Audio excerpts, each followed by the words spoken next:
এই বুড়ো, তুই এই বয়সে এখানে পার্টি করতে এসেছিস? বুড়ো বয়সে ভীমরতি জেগেছে নাকি? তুই মদ খেয়ে দাঁড়াতে পারতি তো। মুখ সামলে কথা বল। আমি এখানে না ড্রিঙ্ক করতে এসেছি আর না পার্টি করতে এসেছি। তুই মদ খেয়ে দাঁড়াতে পারবি তো? তো কেন এসেছো এখানে দাদু? আর আমাকে কি করবি? তুই মারবি? এই তোর সবাই দেখ দেখ, বুড়োর এই বয়সে যৌবন জেগেছে, রাত জেগে মেয়ে ছেলের সাথে পার্টি করতে এসেছে। চুলকানি বেশ ভালোই। আমায় নিয়ে মজা করাটা বন্ধ করে দে।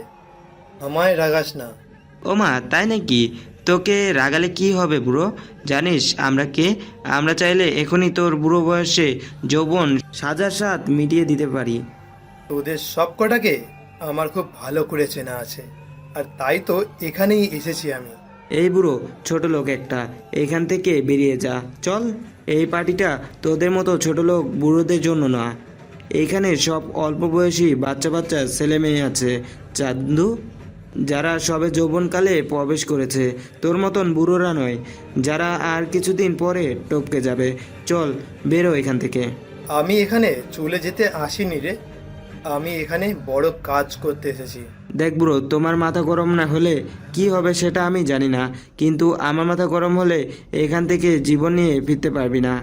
রাজীবের কথাটা শেষ হতেই রাজ চলে এলো।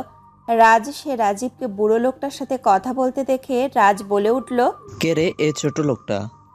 এই তুই জানিস না এই পার্টিতে এসব লোকদের আসতে দেওয়া হয় না? আরে দেখ না, তখন থেকে ভালো করে বলছি চলে যেতে, তবে কোনো কথাই যেন শুনছে না। তাই নাকি? এই বুড়ো, আয়নায় নিজেকে দেখেছিস? দেখতে তো ভিখারির মতো লাগছে। যা বাইরে গিয়ে রাস্তায় বসে পড়। এখানে কি চাই? রক্ত চাই আমার, আমি ভিখারি না। আজ আমার এই অবস্থার জন্য যারা দায়ী তাদের রক্ত চাই আমার। মাথাটা গরম করিস না বুড়ো, এমনিতে মটকা তেতে আছে, পুরো শেষ হয়ে যাবে। ভালোই ভালোই বলছি চলে যা, তা না হলে? তা না হলে কি করবি? তোর মতো কত বুড়োকে টপকে দিয়েছি হিসেব নেই, তোকে টপকে দিতে 2 মিনিটও লাগবে না আমার। রাজ কথাটা বলতেই রাজীব রাজের কাঁধের উপরে হাত রেখে সঞ্জয়কে উদ্দেশ্য করে বলতে লাগলো, আরে কাকে কি বলছিস? আমি বেশ বুঝতে পারছি এই বুড়োর কি হয়েছে। ওকে মদ খাইয়ে মাতাল করে ঘাড় ধাক্কা দিয়ে বের করে দিব শালা, তখন বুঝবে বড় লোকদের পার্টিতে আসার মজা কি। যৌবন একদম ঘুচিয়ে দিব। রাজীব কথাটা বলতেই তাচ্ছিল্যকরভাবে হাসতে লাগলো। রাজীবের কথা শুনে রাজ, অর্ক, সৌরভ সহ বাকি ছেলেরা বেশ শব্দ করে হেসে ফেলল। সকলের হাসির পাত্র হয়ে সঞ্জয় ঠায় বসে আছে আর সকলের মুখের দিকে তাকিয়ে দেখছে সে। আজ এই নাইট ক্লাবে একটা পার্টির আয়োজন করা হয়েছে, যেখানে এই শহরের সবথেকে বড় 2 প্রমোটার অর্ক ও সৌরভ সহ পুলিশ অফিসার রাজ ও বিশিষ্ট বিজনেসম্যান রাজীব এসেছে। অর্ক, রাজ, রাজীব, সৌরভ এরা সবাই একে অন্যের সব থেকে কাছের বন্ধু। রাজীব তার বন্ধুদের নিয়ে পার্টি করছে। ঠিক এমন সময় এই পার্টিতে একটা বুড়ো লোক চলে আসে।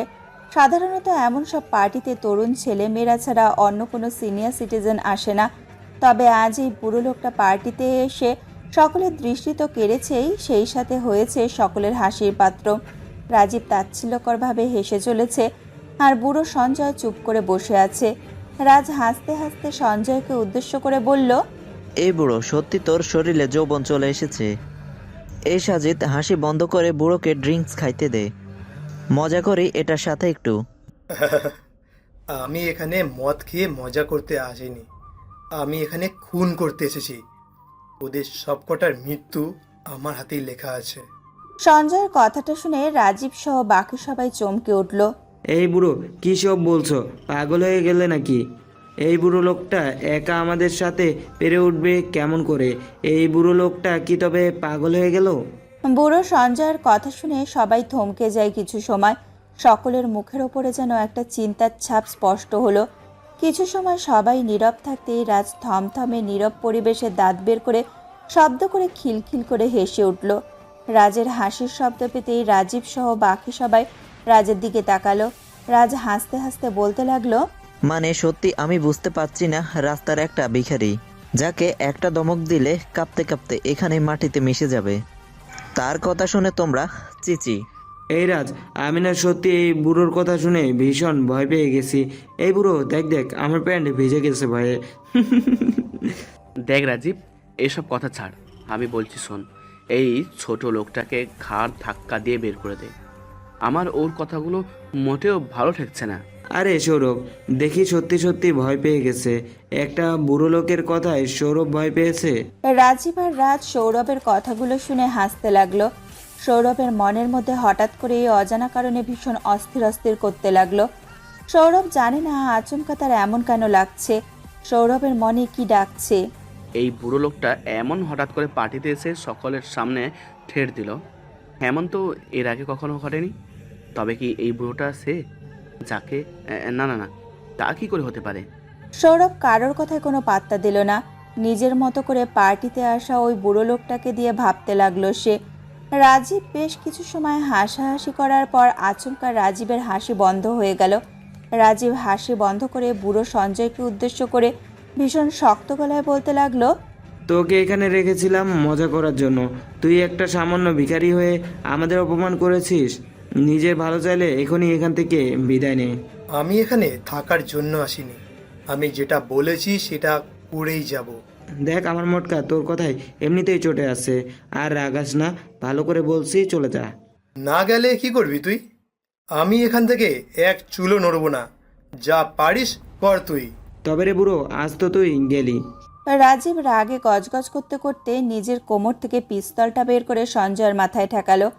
রাজীব নিজের পিস্তল বের করতেই পার্টিতে থাকা সবাই ভয় পেয়ে যায় আর এদিক ওদিক ছোটাছুটি করতে থাকে। শান্ত পার্টিটা এক ঝলকে অশান্ত হয়ে গেল। সঞ্জয় এক দৃষ্টিতে রাজীবের দিকে তাকিয়ে আছে। রাজীব যেন আগুন হয়ে আছে। রাজীবকে দেখে যদিও মনে হয় সে একজন শান্তিপ্রিয় লোক, তবে আসলে সে তা নয়। রাজীব ভীষণ উগ্র মেজাজি লোক। সেই সাথে রাজীব একটা খারাপ লোকও বটে। নিজের স্বার্থ উদ্ধারের জন্য রাজীব করতে পারে না এমন কোনো কাজ নেই। রাজীবের আগে কতজনকে এমন করে খুন করেছে তার হিসেব নেই। রাজীব রাগে গজগজ করতে করতে বন্দুকটা সঞ্জয়ের দিকে তাক করে সঞ্জয়কে উদ্দেশ্য করে বলতে লাগলো, আমি বারণ করেছিলাম তোকে, আমার কথা কানে নিবি না তো। এবার বেঁচে দেখা। বুড়ো ভেবে ক্ষমা করে দিয়েছিলাম, কিন্তু তুই আসলে। রাজীব কথাটা বলতে বলতে নিজের হাতে থাকা পিস্তলের ট্রিগার চাপতে যাবে, ঠিক এমন সময় একটা বিকট শব্দ হলো। শব্দটা হতেই রাজ, সৌরভ, অর্ক সহ সবাই রাজীবের দিকে তাকালো। রাজীব সঞ্জয়ের সামনেই দাঁড়িয়েছিল। শব্দটা হতেই সঞ্জয়ের হাত থেকে পিস্তলটা মাটিতে পড়ে যায় আর সেই সাথে মাটিতে লুটিয়ে পড়ে রাজীবের দেহ। রাজ, অর্ক, সৌরভ এই দৃশ্যটা দেখে চমকে যাওয়ার পাশাপাশি ভীষণ ভয়ও পেয়ে গেছে। রাজীবের মাথা থেকে রক্ত বেরিয়ে আসছে। রাজীবের বন্ধুরা বুঝতে পারছে না রাজীবের এমন অবস্থা হলো কি করে। রাজীব তো ওই বুড়োকে মারতে গিয়েছিল। তবে কি সত্যি ওই বুড়ো কোনো খুনি আমাদের সকলকে খুন করতে এসেছে? রাজের কথাটা শুনে সকলের কোনো একটা ভয়ে সকলের মাথায় চলতে লাগলো। রাজ, সৌরভ, অর্ক বিষয়টা বুঝতে পেরে দ্রুত পার্টি হল থেকে পালিয়ে যেতে লাগলো। রাজীব মাটিতে পড়ে যেতেই বুড়ো সঞ্জয় বেশ শব্দ করেই হাসতে লাগলো। তার এই হাসির কারণ সকলের কাছে ভীষণ অজানা। সঞ্জয় রাজীবের মাটিতে পড়ে থাকা দেহটার দিকে এগিয়ে গিয়ে হাঁটু গেড়ে বসে রাজীবের দিকে তাকিয়ে ভীষণ তাচ্ছিল্যকর কণ্ঠে বলতে লাগলো, আমার সাথেও তো তোরা ঠিক এমনটাই করেছিলি, মনে আছে তোর? আমিও আজ সেটাই করলাম, যেটা তোর পাওনা ছিল। সঞ্জয় কথাটা বলতে উঠে দাঁড়ালো। বুড়ো বয়সে খুঁড়িয়ে খুঁড়িয়ে চলতে হয় তাকে। পার্টির হলে কেউ নেই, শুধু পড়ে আছে রাজীবের মৃতদেহ। সঞ্জয় রাজীবকে মেরে দিয়ে সোজা চলে যায় নিজের ডেরায়। পরদিন সকালে টিভিতে দেখানো হচ্ছে বড় করে বিশিষ্ট বিজনেসম্যান রাজীব খুন হয়েছে। রাজীবের খুন হওয়ার ঘটনাটা চারিদিকে ছড়িয়ে পড়তে বিজনেস মহলে যেন ভাটা লেগে গেল। সবাই ভাবতে লাগলো কে বা কারা এমন করে রাজীবকে মারল। সকলের কাছে এই বিষয়টা একদম ধোঁয়াশা হয়ে আছে। রাজীবের সব থেকে কাছের আরও একজন বন্ধু আছে, নীরব। নীরব ও রাজীব একসাথে বিজনেস চালাতো। রাজীবের মৃত্যুর পর পুরো বিজনেসটা নীরবের হয়ে গেছে। নীরব তো মহা খুশি। রাতের দিকে নীরব অফিস থেকে বেরিয়ে আসতে নীরবের ফোনে একটা কল আসলো। নীরব পকেট থেকে ফোনটা বের করে নিয়ে কলটা পিক করতে নীরবকে উদ্দেশ্য করে কেউ একজন বলতে লাগলো, মিস্টার নীরব সাহেব, রাজীবের মৃত্যুতে আপনি তো ভীষণ খুশি হয়েছিলেন, এখন তো পুরো বিজনেসটা আপনার। আরে রোহান সাহেব, এসব কি কথা বলছেন? আমার কাছে বিজনেসের থেকেও বেশি মূল্যবান আমার বন্ধুর জীবন। আমাকে আর শেখাতে হবে না, আপনার কাছে কিসের মূল্য সব থেকে বেশি সেটা আমি জানি। আপনিও না রোহান সাহেব, আচ্ছা, আপনি আগামীকাল আমার অফিসে আসুন না, একসাথে বসে কথা বলবো, কেমন? না নীরব সাহেব, আমি বিজনেসের কাজে আগামীকাল টোকিও যাচ্ছি, তাই মিট করতে পারছি না। ও আচ্ছা, তো ফিরে আসুন, তারপর একটা ছোটখাটো পার্টির আয়োজন করে কথার কাজ সেরে নেওয়া যাবে। ঠিক আছে, যেমনটা আপনার ইচ্ছা। এখন তবে রাখছি। আর হ্যাঁ, একটা কথা বলার জন্য আপনাকে কল করেছিলাম, সেটাই বলা হলো না। কি কথা, বলুন না। রাজীবের হত্যাকারীকে পুলিশ গ্রেফতার করতে পেরেছে? না, তা তো এখনো পারেননি, শুনেছি এখনো কাজ চলেছে, দেখা যাক কি হয়। শুনুন, আপনাকে একটা উপদেশ দিই, একটু সাবধানে থাকবেন, দিনকাল ভালো না। আরে ধুর, আপনি কি সব বলছেন? রাজীবের মতো আমি গাধা নাকি? আমি নিজের সেফটি মতোই থাকবো। আমি ভাই গাধা হতেই পারি, আপনার ভালোর জন্য বললাম, বাকিটা আপনার ইচ্ছা। জি, সেটাই, রাখছি এখন। নীরব কথাটা বলতেই ফোনটা কেটে দিল। রোহানের কথাটা নীরবের একদম পছন্দ হয়নি। নীরব রোহানের কথাটা শুনে ভীষণ রেগে যায়, আর রেগে যাওয়াটাই স্বাভাবিক। একটা ভালো সময় এসে কিছু লোক থাকে যারা উল্টাপাল্টা কথা বলে মাইন্ড নষ্ট করে দিবে। রোহানও ঠিক তাই, আমাকে যেন একদম সহ্য করতে পারে না রোহান।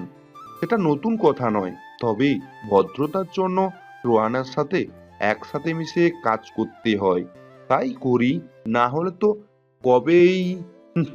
নীরব রোহানের কথাটা গায়ে লাগালো না, কোনো মতে ইগনোর করে একটা বাঁকা হাসি দিয়ে নিজের গাড়িতে উঠে বসলো সে। গাড়ি স্টার্ট করে অফিস থেকে গাড়ি নিয়ে বেরিয়ে পড়তে নীরব সাবধানে গাড়ি চালিয়ে যেতে লাগলো। কিছু দূর পথ পার হওয়ার পর আচমকাই নীরব দেখতে পায় তার গাড়ির সামনে একটা বড় গাছের গুঁড়ি পড়ে আছে।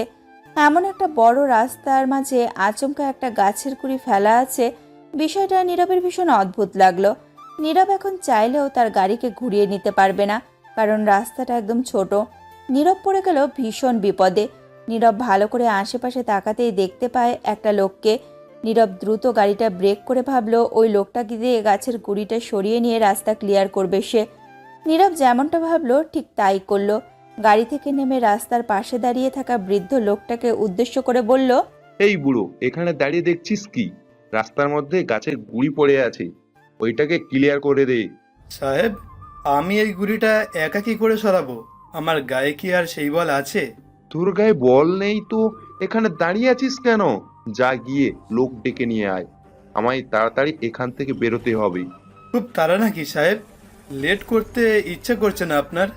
আপনাকে বেশি সময় দেব না আমি, খুব তাড়াতাড়ি আপনাকে পাঠিয়ে দেব।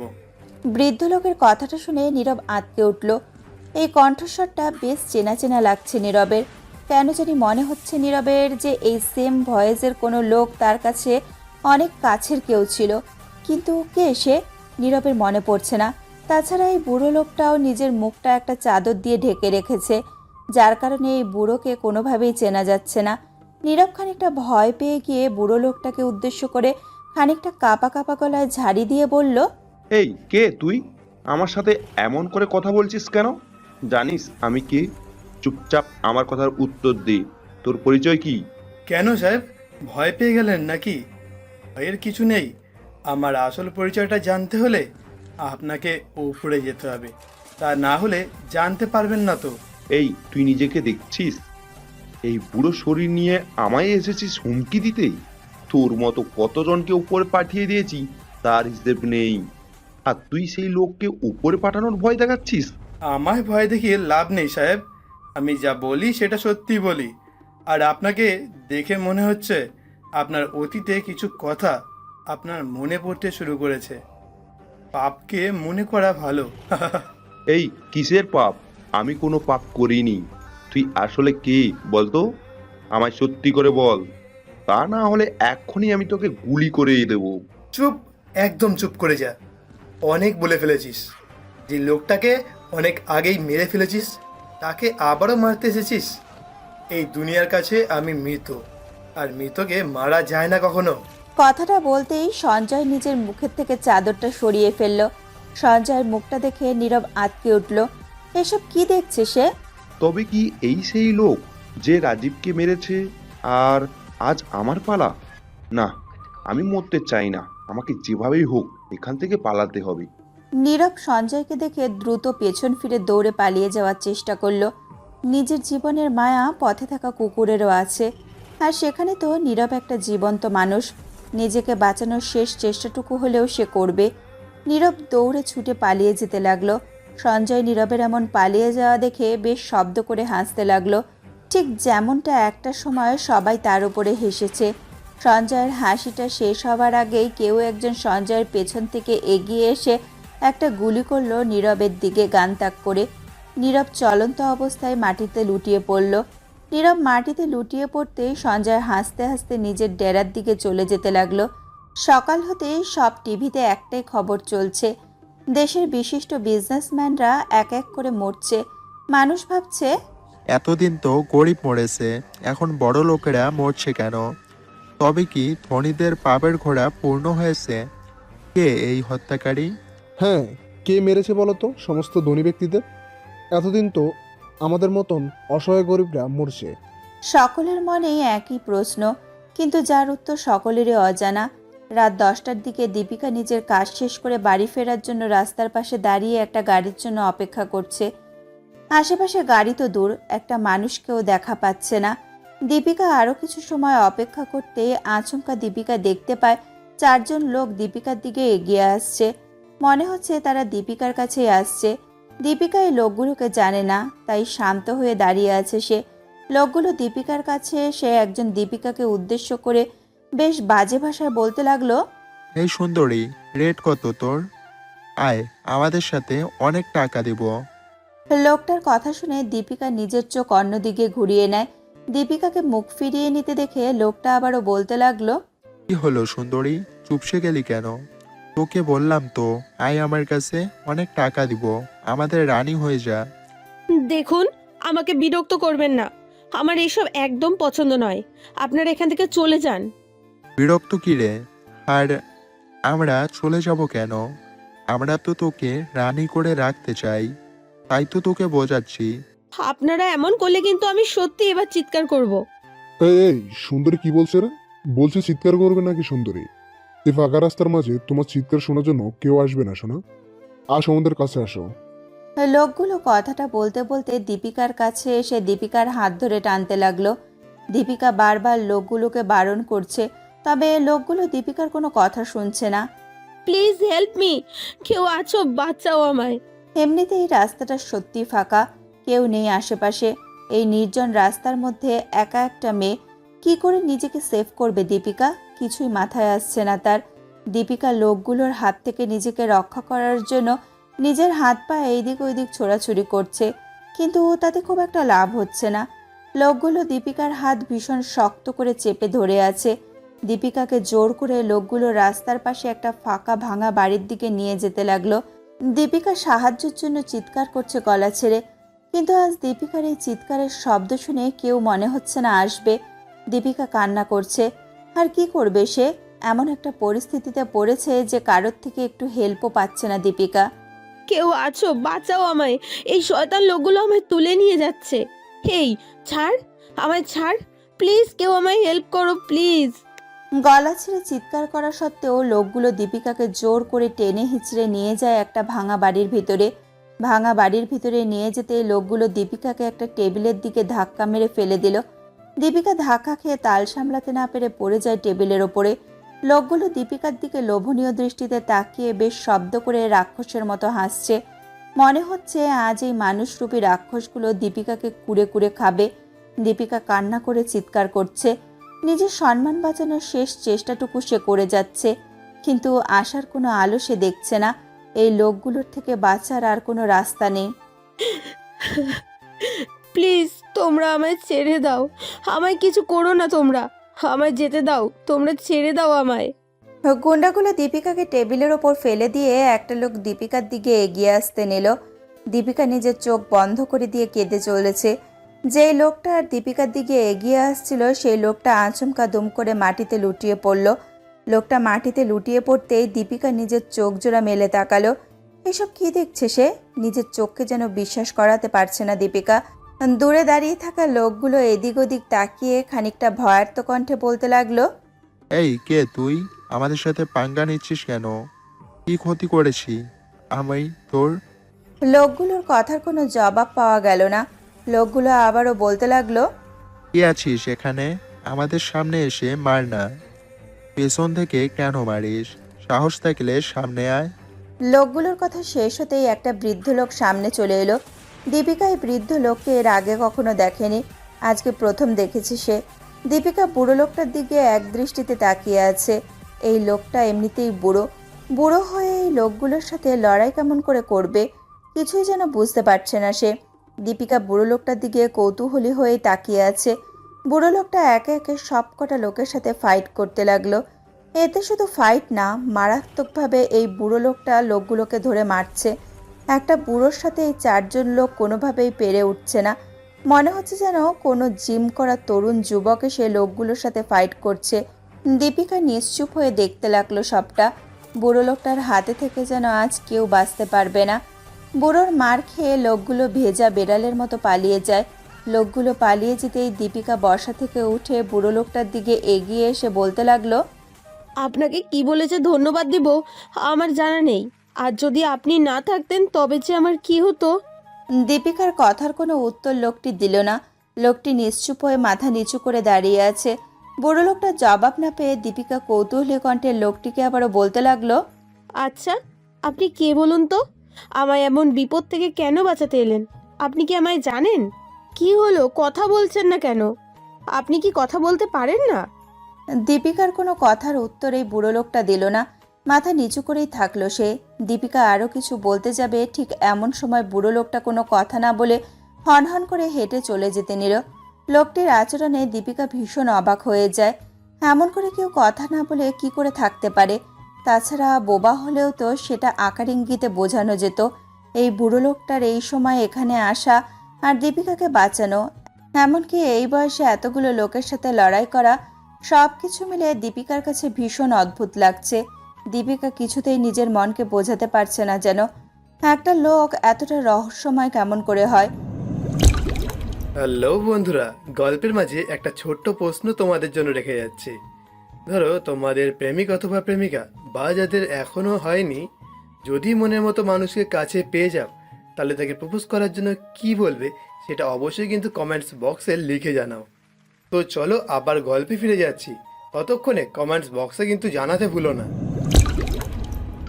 একটা লোক এতটা রহস্যময় কেমন করে হয়? দীপিকা আপন মনে ঠায় দাঁড়িয়ে এসব কথা ভাবছে। দীপিকার ভাবনা শেষ হতেই দীপিকা দেখতে পায় লোকটি এখানে আর নেই, হয়তো চলে গেছে। দীপিকার মনের মধ্যে এখনো অনেকটা ভয় কাজ করছে, তাই সেও দ্রুত এখান থেকে বেরিয়ে নিজের বাড়ির পথে রওনা দেয়। অন্যদিকে রাজ প্রচণ্ড ভয়ে চিৎকার করতে থাকে, অর্ক, অর্ক, আমায় বাঁচাও প্লিজ, আমি মনে হয় আর বাঁচতে পারবো না। সকালবেলা অর্কর বাড়িতে মুখের ওপর প্রচণ্ড ভয়ের ছাপ নিয়ে চলে আসে রাজ। অর্কর বাড়ি এসে রাজ সোজা অর্কর রুমে চলে আসে। রুমে এসে রাজ দেখতে পায় অর্ক বিছানায় শুয়ে ঘুমিয়ে আছে। অর্ককে ঘুমাতে দেখে রাজ অর্কর পাশে বসে অর্ককে ডেকে তুলে কথাটা বলল। রাজের কথাটা শুনে অর্ক ভীষণ বিরক্ত হয়ে বলল, সকাল সকাল মাল গিলে এসেছিস নাকি? আমায় কি একটু শান্তিতে ঘুমাতে দেখতে পারিস না তোরা? শান্তি? তোমার এখনো শান্তির ঘুম ঘুমাতে ইচ্ছে করছে? আশেপাশে কি কি হচ্ছে কোনো খবর রেখেছিস? কি খবর রাখবো? এমন করে কথা বলছিস যেন জ্যাকপট লেগে গেছে। কি হয়েছে হিয়ালি না করে বল। সত্যি তুই জানিস না কি হয়েছে? না তো, আমি তো ঘুমিয়েছিলাম। রাজীবের খুনের খোঁজ পাওয়া গেছে। ওকে কি গ্রেপ্তার করা হয়েছে? আরে না, ওকে ধরা গেলে তো আমরা বেঁচে যেতাম, কিন্তু ওই খুনি তো ধরা পড়েনি। মনে হচ্ছে এবার আমাদের পালা চলে এসেছে। অর্ক, আমাদের আর কোনো রাস্তা নেই। পাগল হয়ে গেছিস তুই? তখন থেকে হিয়ালি করে কি সব বলছিস? কি হয়েছে সেটা তো আমায় বলবি, তা না হলে আমি বুঝবো কেমন করে।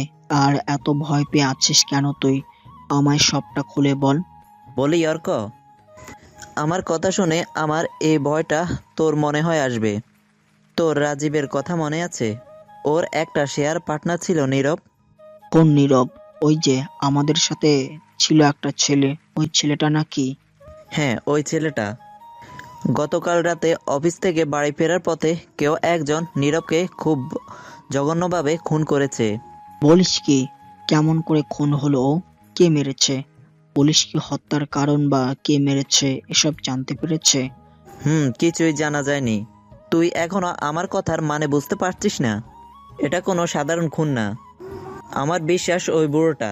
শাট আপ, আজে বাজে কথা বলিস না। ওই বুড়োটা কেমন করে খুন করবে?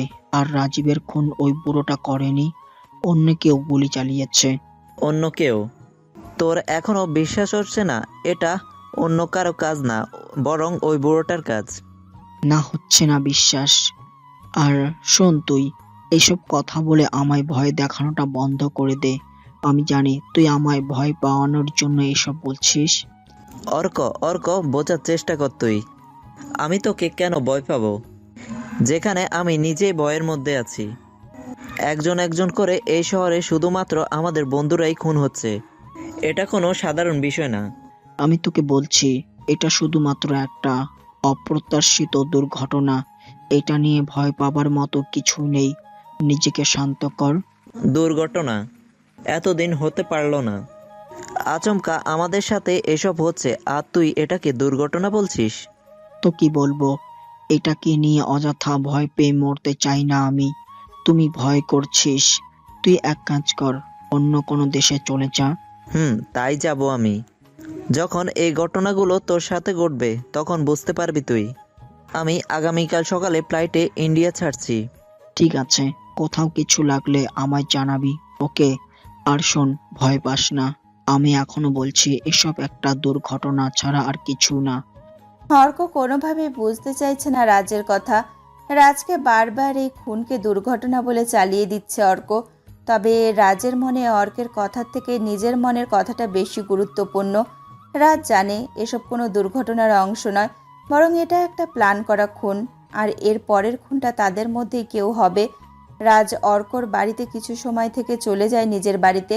অন্যদিকে রাতের দিকে দীপিকা অফিস শেষ করে নিজের বাড়ির সামনে এসে পৌঁছাতেই দেখতে পায় গতকাল রাতে যেই বুড়ো লোকটা তাকে সাহায্য করেছিল, সেই বুড়ো লোকটা আজ তার বাড়ির সামনে দিয়ে যাচ্ছে। দীপিকা ভাবল, গতকাল তো এই বুড়োটার সাথে ভালো করে কথাই বলতে পারিনি, আজ না হয় একটু কথা বলে নেব। দীপিকা যেমন ভাবলো ঠিক তাই করলো। গাড়ি থেকে নেমে বুড়ো লোকটাকে অনুসরণ করতে লাগলো সে। পেছন থেকে কয়েকবার লোকটিকে ডাকার পরেও লোকটি একবারও পিছন ফিরে তাকালো না।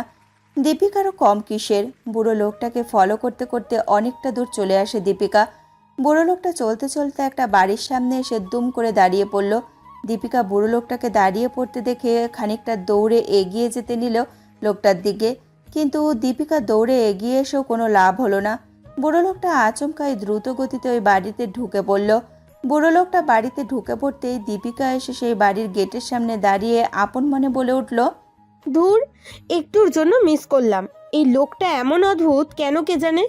এই তো চোখের সামনে ছিল, আবার উধাও হয়ে গেল। এখন আমি কি করে ওনার সাথে কথা বলি? কখন আসবেন উনি বাইরে? উফ, এমন করে অপেক্ষা করা যায়?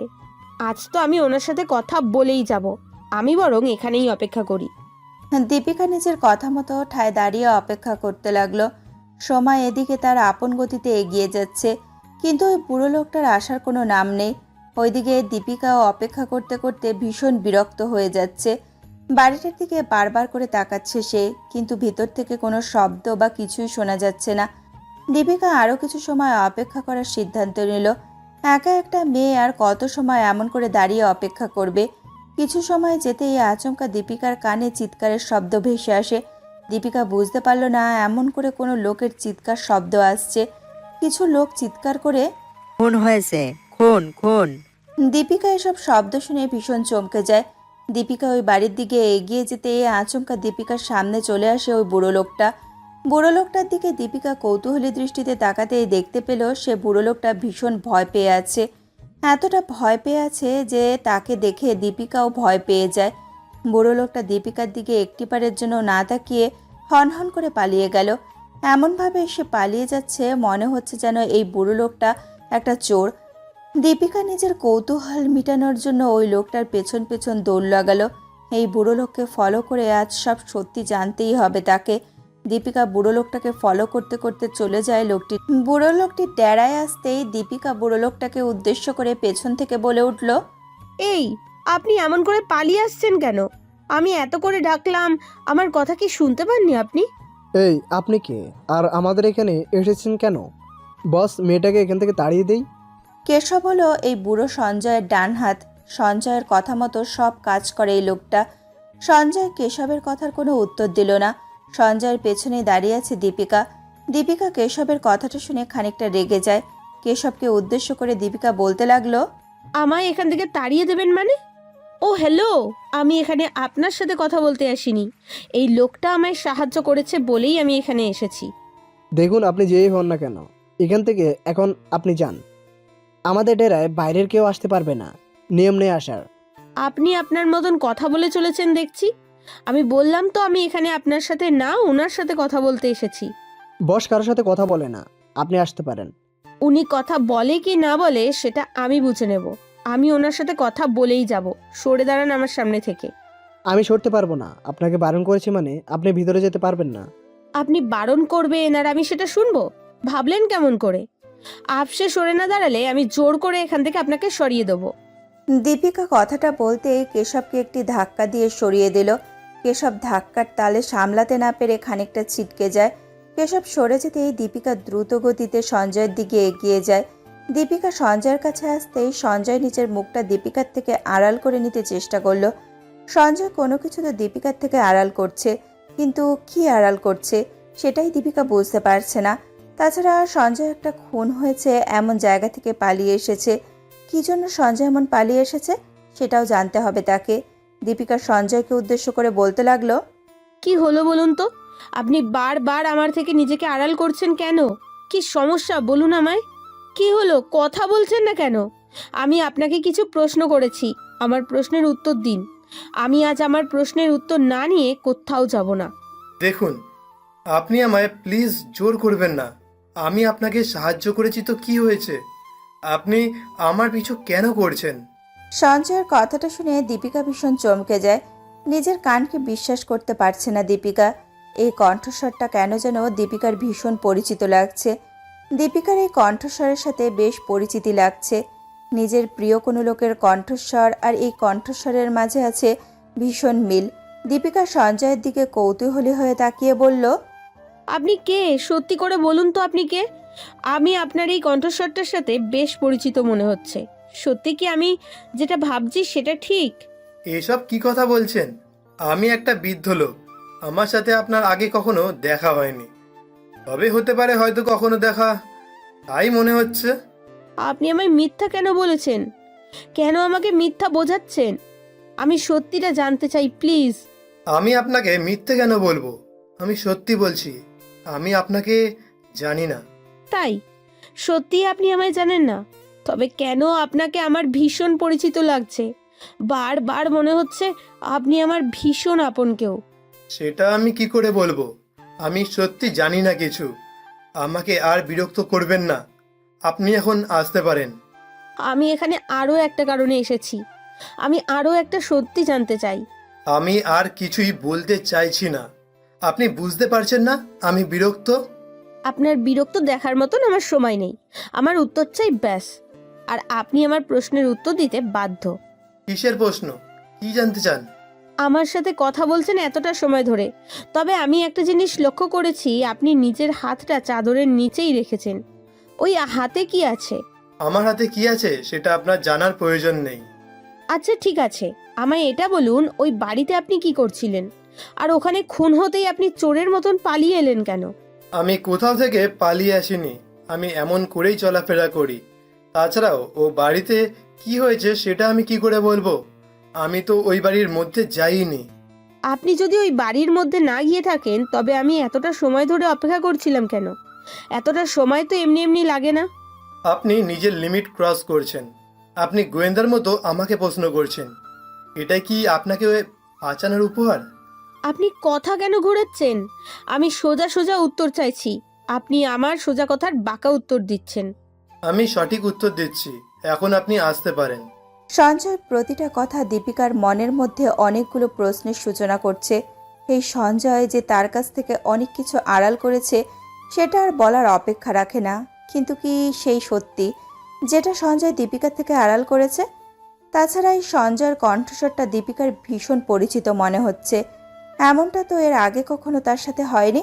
মনে হচ্ছে এই বুড়ো লোকটার সাথে আমার অনেক আগে থেকেই কথা বলা আছে। মনে হচ্ছে অনেক আগে থেকেই আমাদের মধ্যে পরিচয়। একে অপরকে জানা। আর এই বুড়ো লোকটার রিয়্যাক্ট করাটাও কেমন যেন ভীষণ অদ্ভুত লাগছে। এমন করে তো একজন ছাড়া আর কেউ রিয়্যাক্ট করতো না। উফ, মাথাটা ভন ভন করছে, আমি বুঝতে পারছি না কিচ্ছু। দীপিকা নিজের ভাবনা বন্ধ করে তার সামনে দাঁড়িয়ে থাকা বুড়ো লোকটার হাতের দিকে দৃষ্টিপাত করলো। আচ্ছা, ওই হাতে এমন কি আছে যেটা এই লোকটা আমার থেকে আড়াল করতে চাইছে? এরপর দীপিকা কোনো কথা না বলে এক দৃষ্টিতে লোকটার হাতের দিকে তাকিয়ে আছে। সঞ্জয় থেকে ওই জিনিসটা দেখার জন্য অনুমতি চাওয়ার পরেও যখন সঞ্জয় ছল করে এটাকে আড়াল করতে চাইছে, তখন আর কিছু করার নেই। দীপিকাকে তার পথ মতো এগিয়ে যেতে হবে। দীপিকার সময় ও সুযোগ বুঝে কথা না বলে দুম করে সঞ্জয়ের হাতের ওপর থেকে ছুঁড়ে মেরে ওই জিনিসটা নিজের হাতে নিয়ে নিল। সঞ্জয় মোটেও প্রস্তুত ছিল না এমন কিছুর জন্য, তাই দীপিকার ছো মারায় সে নিজের হাতের জিনিসটা রাখতে পারল না। দীপিকার হাতে সঞ্জয়ের হাতে থাকা জিনিসটা আসতেই দীপিকার চোখ জোড়া ছানা বড়া হয়ে যায়। দীপিকা নিজের চোখকে বিশ্বাস করতে পারছে না। দীপিকা নিজের চোখের সামনে দেখতে পাচ্ছে যে একটা বক্স, যেটার মধ্যে আছে তার ভালোবাসার প্রিয় মানুষটির দেওয়া একটা উপহার। এটার মধ্যে দীপিকার ভালোবাসার মানুষ আর দীপিকার মতো হুবহু দুটো পুতুল আছে। এটা সঞ্জয় দীপিকার জন্য নিজে বানিয়েছে, যেটার কোনো কপি নেই। এই বুড়ো লোকটার হাতে নিজের ভালোবাসার মানুষটির উপহার দেখে দীপিকার ভীষণ রাগ উঠে যায়। দীপিকা রাগে গজগজ করতে করতে দুম করে বুড়ো লোকটার গালে সজোরে একটা থাপ্পড় বসিয়ে দিল। দীপিকার চোখ থেকে টপ টপ করে নোনা জল গড়িয়ে পড়ছে। দীপিকা কান্না করে ভীষণ শক্ত কণ্ঠে বুড়ো সঞ্জয়কে উদ্দেশ্য করে বলতে লাগলো, এই জিনিসটা আপনার কাছে এসেছে কেমন করে? এটা কোথায় পেয়েছেন আপনি? এটা কোথায় কেন পেতে যাব? এটা আমার। দয়া করে আমার জিনিসটা আমায় দিয়ে দিন। এটা তোর জিনিস মানে? এই, তোর মাথা ঠিক আছে তো? কি কথা বলছিস ভেবে বলছিস তো? এটা কি করে তোর হতে পারে? আমায় সত্যি করে বল, কোথা থেকে চুরি করে নিয়ে এসেছিস এটা? আমি কোথাও থেকে এটা চুরি করে আনিনি, এটা আমার নিজের। তোর নিজের মানে? আর একটাও যদি মিথ্যে কথা তুই বলিস তবে খুব খারাপ কিছু হয়ে যাবে বলে দিচ্ছি। আমি একদম মিথ্যে কথা পছন্দ করি না, তাই বলছি সত্যি করে বল। সত্যি বলতে কিচ্ছু নেই, আর এখন অনেকটা লেট হয়ে গেছে। আমি চাই না সত্যি বলে তোমায় কষ্ট দিতে। সঞ্জয় কথাটা বলতেই দীপিকা হাত থেকে উপহারটা নিজের হাতে নিয়ে এগিয়ে চলে যেতে লাগলো। সঞ্জয়ের কথাটা শুনে দীপিকার ভারী অদ্ভুত লাগলো। এই বুড়ো লোকটা আসলে কি কথা বলতে চাইছে? কোনো কথাই যেন তার বোধগম্য হচ্ছে না। দীপিকা আপন মনে বলে উঠল, আমি সত্যিটা সহ্য করতে পারবো না মানে? আমার প্রিয় ভালোবাসার মানুষটা মারা গিয়েছে, মৃত সঞ্জয়ের জিনিস এই লোকটার কাছে কেমন করে আসলো? আর এই লোকটাই বা কেন বলছে এটা তার জিনিস? দীপিকা আপন মনে কথাটা বলতেই ঘোর কাটিয়ে ফিরে এলো। দীপিকা দৌড়ে পেছন থেকে বুড়ো লোকটাকে উদ্দেশ্য করে ভীষণ শক্ত গলায় বলতে লাগলো, এই, ওইখানেই দাঁড়ান, আমি আমার প্রশ্নের উত্তর চাই। এমন কোন সত্যি আছে যেটা আপনি আমার থেকে আড়াল করতে চাইছেন? সকল সত্য জানার প্রয়োজনীয়তা নেই। কিছু জিনিস আছে যেটা সকলের অগোচরে থাকতে দেওয়াই উত্তম। না, উত্তম নয়। আমি আমার প্রশ্নের উত্তর জানবো, সেই সাথে এটাও জানতে চাই এই উপহারটা কি করে আপনার কাছে এলো। কে আপনি? প্লিজ আমায় দয়া করে বলুন। আমি একটা অসহায় বৃদ্ধ লোক, আর কোনো উত্তর আমি আপনাকে দিতে পারছি না। ক্ষমা করবেন আমায়। সঞ্জয় কথাটা শেষ করার সাথে সাথেই দীপিকা সঞ্জয়কে অবাক করে দিল। সঞ্জয়ের সামনে হাঁটু গেড়ে বসে পড়ে কান্না করতে লাগলো দীপিকা। নিজের ভালোবাসার মানুষটিকে হারিয়ে অনেক কেঁদেছে সে।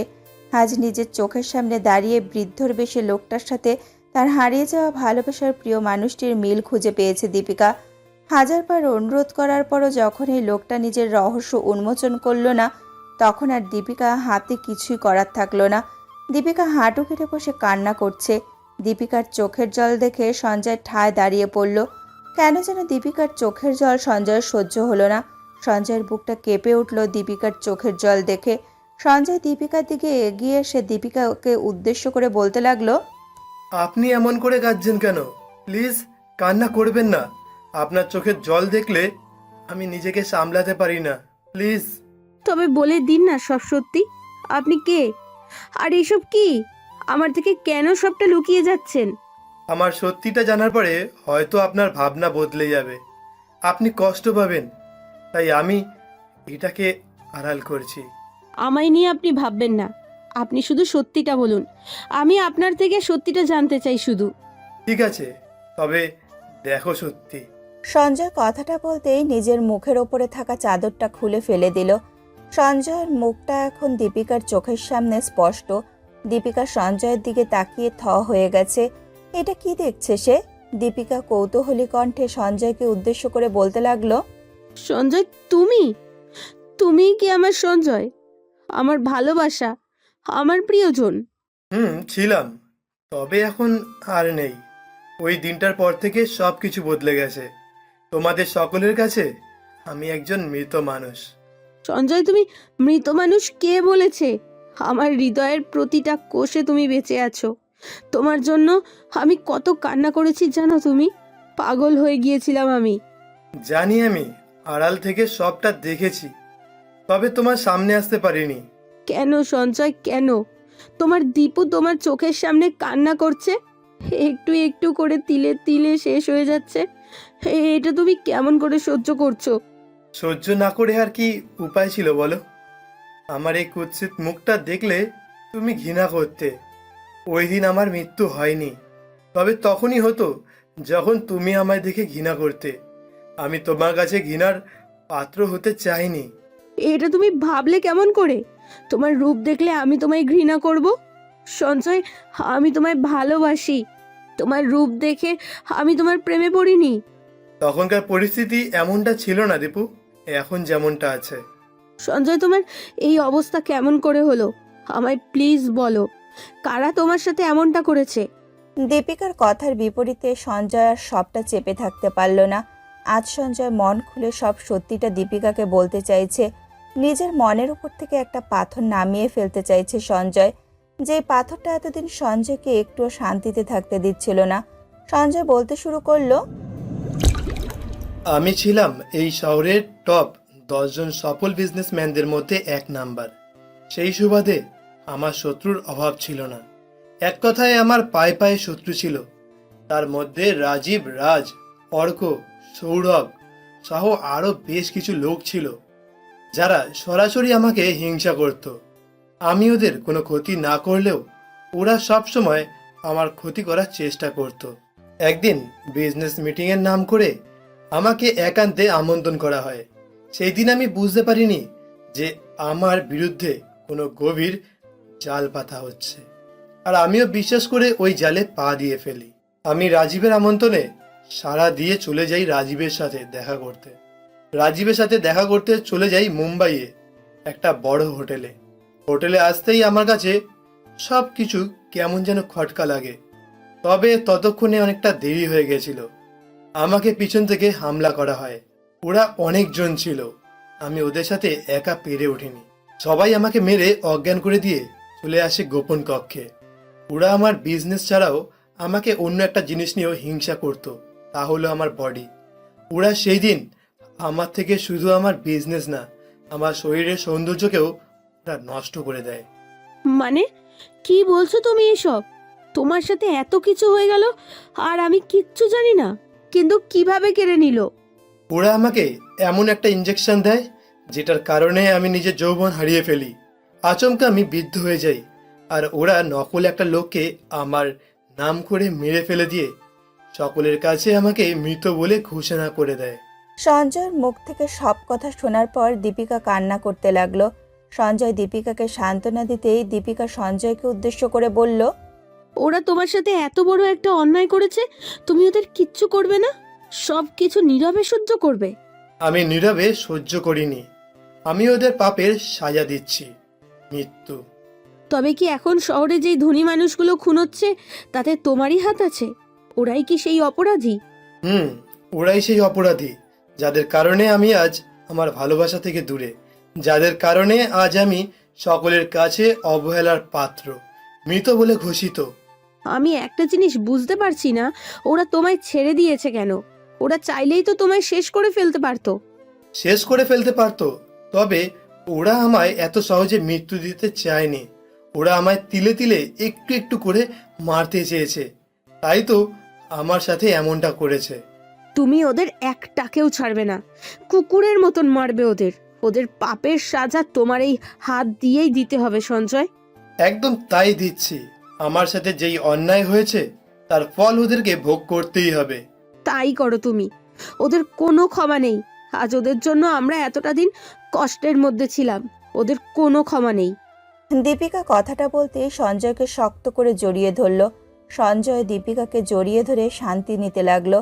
এতটা মাস সঞ্জয় নরক যন্ত্রণা সহ্য করেছে। শুধু সঞ্জয় নয়, সঞ্জয়ের মতো কষ্ট দীপিকাও সহ্য করেছে। আজ সেই সকল কষ্টকে লাঘব করার দিন। এতটা দিন দীপিকা যে ভালোবাসার মানুষটিকে মৃত ভেবে আপন মনে কষ্ট ভোগ করেছে, আজ সেই ভালোবাসার মানুষটির বুকে ঠাঁই পেয়ে নিজেকে সৌভাগ্যবতী মনে হচ্ছে তার। অপরদিকে রাত পেরিয়ে ভোরের আলো ফুটতেই অর্ক বেশ চিন্তিত হয়ে দ্রুত চলে আসে রাজের বাড়িতে। ভোরবেলায় অর্ক জানতে পারে তার প্রিয় বন্ধু রাজ আর বেঁচে নেই। গতকাল রাতে কেউ একজন এসে রাজকে মেরে দিয়ে চলে গেছে। অর্ক রাজের বাড়িতে আসতেই দেখতে পায় পুরো বাড়িতে পুলিশ ভরাট করা। রাজের পরিবার বাকি সদস্যরা কান্না করছে। এইসব দৃশ্য দেখে অর্কর হাত পা ঠান্ডা হয়ে আসছে। রাজের আজ সকালবেলায় দেশ ত্যাগ করার কথা ছিল, কিন্তু রাজের আর সেই সুযোগ হলো না। দেশ ত্যাগের আগেই তাকে দুনিয়ার থেকে বিদায় নিতে হলো। অর্ক রাজের মৃতদেহর সামনে গিয়ে রাজের পাশে বসলো। রাজের হাতটা ধরতেই অর্কর চোখ দিয়ে নোনা জল বেরিয়ে পড়তে লাগলো। রাজের গতকাল সকালে বলা প্রতিটা কথা মনে পড়ছে অর্কর। অর্ক নিজেকে সামলাতে পারছে না। কিছু সময় অর্ক রাজের পাশে বসে কান্না করার পর পুলিশ এসে অর্ককে উদ্দেশ্য করে বলল, সরি স্যার, আমরা রাজ সাহেবকে সাহায্য করতে পারলাম না। গতকাল রাতেই উনি পুলিশ প্রোটেকশন চেয়েছিল, কিন্তু আমাদের এখানে আসতে আসতে। Just shut up. আমি আর কোনো কথা আপনাদের মুখে শুনতে চাই না। আপনাদের চোখের সামনে আমাদের এক এক করে সব বন্ধু খুন হচ্ছে, আর আপনারা কিছুই করতে পারছেন না। স্যার, আমরা আমাদের সর্বোচ্চ চেষ্টা করে যাচ্ছি, তবে এই খুনি অনেক চালাক, কোনো প্রমাণ ছাড়ছে না। কি করে ওকে আটকাই বলুন তো? কি করে আটকাই মানে কি? এই দেশের টপ টপ বিজনেসম্যানদের টার্গেট করছে ও। আমাদের ঘুম কেড়ে নিয়েছে, আর আপনারা বসে বসে মজা দেখছেন। সরি স্যার, আমরা বসে নেই, আমরা আমাদের সাধ্যমতো চেষ্টা করে চলেছি, আর অপরাধী খুব তাড়াতাড়ি আমাদের নাগালে আসবে। অর্ক পুলিশের সাথে তর্ক করতে বসে পড়েছে। রাজের ছোট ভাই এটা দেখে অর্ককে থামিয়ে নিল। পুলিশের সাথে তর্ক করে তেমন কোনো লাভ হবে না। পুলিশ তো তাদের সাধ্যমতো চেষ্টা করছে, আর এখন যদি পুলিশকে দোষারোপ করা হয় তবে সেটা ভালো হবে না। রাজের ছোট ভাই অর্ককে আড়ালে নিয়ে গিয়ে অর্ককে উদ্দেশ্য করে বলতে লাগলো, অর্ক ভাই, জানো দাদা ওই বুড়ো লোকটাকে নিয়ে ভয়ে ছিল। আমার মনে হচ্ছে দাদার খুন ওই বুড়ো লোকটাই করেছে। ওই বুড়ো লোকটার কথা আমার সামনে আর বলিস না। আমার বিশ্বাস করতে পারছি না ওই বুড়োটা বাড়িতে ঢুকে খুন করে চলে যাবে। এমনটা কোনোদিন হতে পারে না। এর পেছনে কিছুই নেই। গতকাল ওই বুড়ো লোকটা বাড়িতে এসেছিল, সেটা সত্যি। আমার কাছে প্রমাণও আছে। কি প্রমাণ? আমায় বল, আমিও দেখতে চাই ওই প্রমাণটা। গতকাল রাতে যখন দাদার খুন হয়, তখন দাদার হাতে একটা পাঞ্জাবির টুকরো পাওয়া যায়, যেটা পুলিশ দেখে ওইটা শিওর হয়েছে যে এই কাজ একটা বৃদ্ধ লোক করেছে। বলিস কি? রনির কথাটা শুনে অর্ক এবার ভীষণ ভয় পেতে শুরু করে। রনির কথা যদি সত্যি হয় তবে তো অর্ককে সাবধানে থাকতে হবে, তা না হলে যে কোনো সময়ে যে কোনো বিপদ অর্কর সাথেও হয়ে যেতে পারে। অর্ক, রাজীব, নীরব, রাজ এই তিনজনের কথা ভাবতেই তার মুখের ওপরে বিন্দু বিন্দু ঘাম জমে গেল। কি করে নিজেকে বাঁচাবে ওই বৃদ্ধ লোকের হাত থেকে কিছুই বুঝতে পারছে না অর্ক। তাছাড়া অর্ক তো আর এই বৃদ্ধ লোককে চেনেও না। কে এই বৃদ্ধ লোক? কেন আমাদের পিছনে পড়ে আছে? কেন একের পর এক খুন করে চলছে? কিছুই মাথায় আসছে না আমার। অর্ক রাজের শেষকৃত্য করে নিয়ে কিছু সময় রাজের পরিবারকে সময় দিল, তারপর নিজের বাড়িতে ফিরে গেল অর্ক। ওইদিকে সকালবেলায় সঞ্জয় দীপিকার রুমে এসে দীপিকাকে ঘুম থেকে ডেকে তুলল। সঞ্জয় দীপিকাকে উদ্দেশ্য করে বলল, এই আর কত ঘুমাবে তুমি? সকাল হয়ে গেছে তো, উঠে পড়ো না। আমি তোমার জন্য নাস্তা তৈরি করে আনছি। আর একটু ঘুমাই না প্লিজ। না, তোমার এই বদ অভ্যাসটা আর গেল না। তোমায় বলেছি তাড়াতাড়ি ঘুমাবে আর তাড়াতাড়ি ঘুম থেকে উঠবে, তবেই তো দিনটা ভালো কাটবে। আমার দিনগুলো আগে ভালোই কাটতো, মাঝে খারাপ কেটেছে, তবে এখন আমার দিনগুলো একদম ভালো কাটবে। তাই লেট করে উঠলেও চলবে আমার। বাজে কথা ছাড়ো, চলো ফ্রেশ হয়ে নাও, আমি নাস্তা দিচ্ছি। সঞ্জয় কথাটা বলতেই দীপিকার জন্য নাস্তা টেবিলে দিতে লাগলো। দীপিকা বিছানায় বসে বসে সঞ্জয়ের কথা ভাবতে লাগলো আপন মনে। এই একটা মানুষ সবার থেকে আলাদা। এই মানুষটা আমাকে পাগলের মতন করে কেমন করে ভালোবাসতে পারে কে জানে।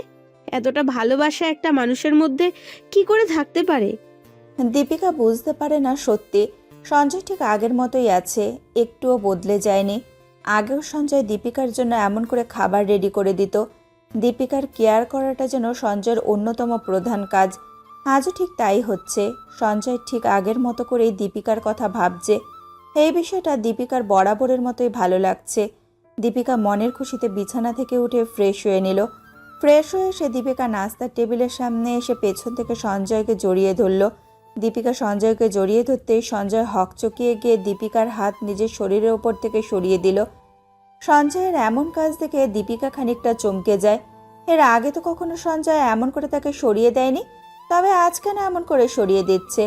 দীপিকার হাত নিজের শরীর থেকে সরিয়ে দিয়ে সঞ্জয় দীপিকাকে উদ্দেশ্য করে বলতে লাগলো, বসো বসো, নাস্তা ঠান্ডা হয়ে যাচ্ছে। বসছি। কিন্তু সঞ্জয়, তুমি এই শরীর নিয়ে এইসব কেন করতে গিয়েছো? রেস্ট নিতে একটু, শরীরটা ভালো লাগতো। আমার শরীর তো একদম ফিট আছে, কোনো ঝামেলা নেই। তুমি অযথাই আমায় নিয়ে চিন্তা করছো। অযথা না, তুমি আসলেই ঠিক নেই। এখন তোমার প্রপার রেস্টের প্রয়োজন। হয়েছে। আমার শরীরে ঠিক আগের মতোই শক্তি আছে, শুধু বয়সটা একটু আগে করে দেওয়া হয়েছে, এই আর কি। সে তুমি তাই বলো না কেন। এখন থেকে তোমায়ও রেস্ট করতে হবে ভীষণ করে। আমি চাই তুমি সব সময় সুস্থ থাকো। জি, তাই থাকবো।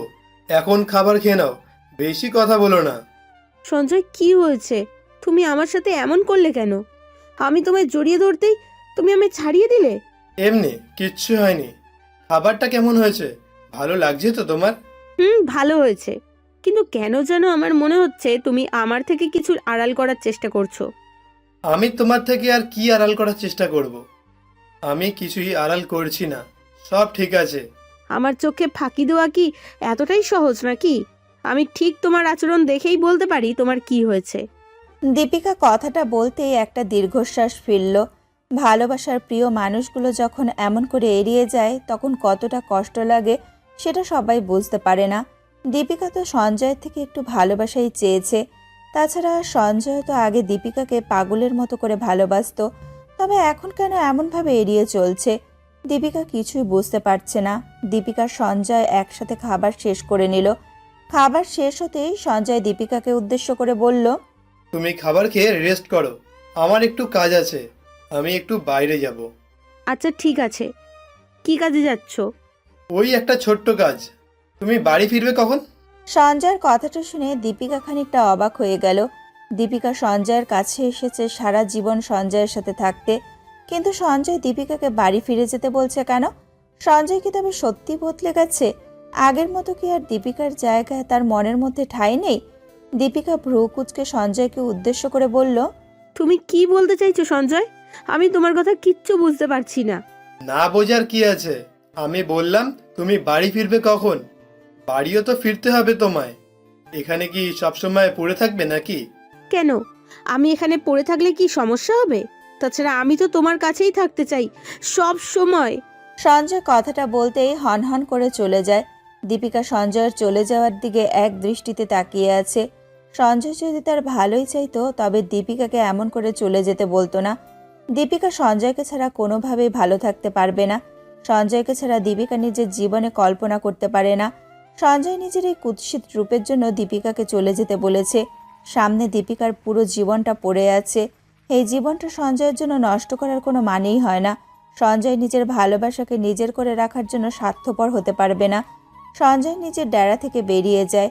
ওইদিকে অর্ক নিজের জীবন রক্ষা করার জন্য কি করবে কিছুই বুঝতে পারছে না। অর্ক সৌরভের কাছে চলে এলো। সৌরভের ফ্ল্যাটে আসতেই অর্ক দেখতে পায় সৌরভ মনের খুশিতে বসে বসে ড্রিঙ্ক করছে। সৌরভ অর্ককে দেখে মুচকি হেসে অর্ককে উদ্দেশ্য করে বলতে লাগলো, কিরে, আজ সূর্য কোথা দিয়ে উদয় হয়েছে? এই শহরের বড় প্রমোটার আমার বাড়িতে এসেছে। সৌরভ, আমি খুব বিপদে পড়েছি। আমি বুঝতে পারছি না কি করব। আমার জীবন বিপন্ন হতে চলেছে। বাহ, মাল খাচ্ছি আমি। আর নেশা হচ্ছে তোর? আমরা তো পোশাকে প্রমোটার, কিন্তু আমাদের আসল কাজ মানুষের জীবন নিয়ে খেলা। আর আমরা কি নাকি ভয় পাচ্ছি নিজের জীবন নিয়ে? মজা ভাবছিস তুই? সবকিছু কি তোর কাছে মজা মনে হচ্ছে? একে একে আমাদের বন্ধুদের খুন, এইসব ঘটনা কি তোর কাছে সাধারণ মনে হচ্ছে? অসাধারণের কি আছে? প্রত্যেকটা মানুষের পাপের ঘোড়া পূর্ণ হলে তাকে মরতেই হবে। এটা নতুন কি? সৌরভ কথাটা বলতেই নিজের সিটের উপরে গা এলিয়ে দিয়ে শুয়ে পড়ল। অর্কের আর বুঝতে বাকি নেই সৌরভ নেশায় বুঁদ হয়ে আছে।